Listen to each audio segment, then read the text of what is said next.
আন্তর্জাতিক মানবাধিকার কর্মী সাংবাদিক নূর আলম সিদ্দিকী এর ভিডিও পাঠানো তথ্যচিত্রের আজকার শিরোনামে থাকছে। হরিপুর তিস্তা ব্রিজের নামকরণে সর্বসাধারণের একটাই দাবি, শরীতুল্লাহ মাস্টার তিস্তা ব্রিজ। গাইবান্ধা জেলার সুন্দরগঞ্জ উপজেলার চণ্ডীপুর ইউনিয়নের এক সম্ভ্রান্ত মুসলিম পরিবারে জন্মগ্রহণ করেন মোহাম্মদ শরীতুল্লাহ মাস্টার। তিনি পেশায় একজন শিক্ষাবিদ, দীর্ঘদিন হরিপুর বয়েজ এবং গার্লস হাই স্কুলে প্রধান শিক্ষক হিসেবে সততা, নিষ্ঠা ও কর্তব্যপরায়ণতার সাথে দায়িত্ব পালন করেছেন। তাঁর শিক্ষাজীবনের পাশাপাশি সমাজসেবায় ছিল নিরবচ্ছিন্ন অংশগ্রহণ।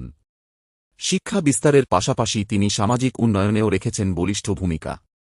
শরীতুল্লাহ মাস্টার দীর্ঘদিন ধরে হরিপুরবাসীর স্বপ্নের তিস্তা ব্রিজ বাস্তবায়নে সংগ্রামী নেতৃত্ব দিয়েছেন।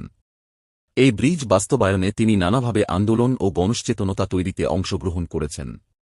স্থানীয় মানুষের সাথে কাঁধে কাঁধ মিলিয়ে তিনি ব্রিজ বাস্তবায়নের লক্ষ্যে বিভিন্ন কর্মসূচি বাস্তবায়ন করেন, যার ফলে আজ সেই স্বপ্নের হরিপুর তিস্তা ব্রিজ দৃশ্যমান হতে চলেছে।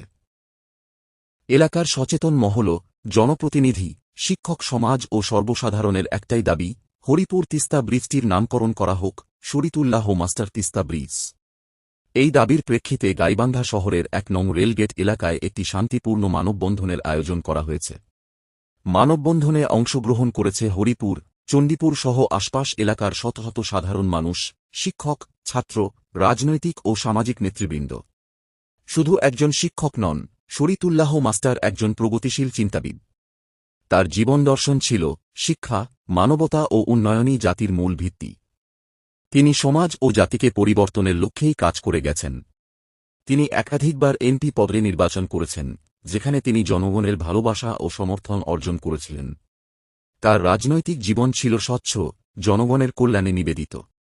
শরীতুল্লাহ মাস্টারের অবদান নতুন প্রজন্মকে অনুপ্রাণিত করবে।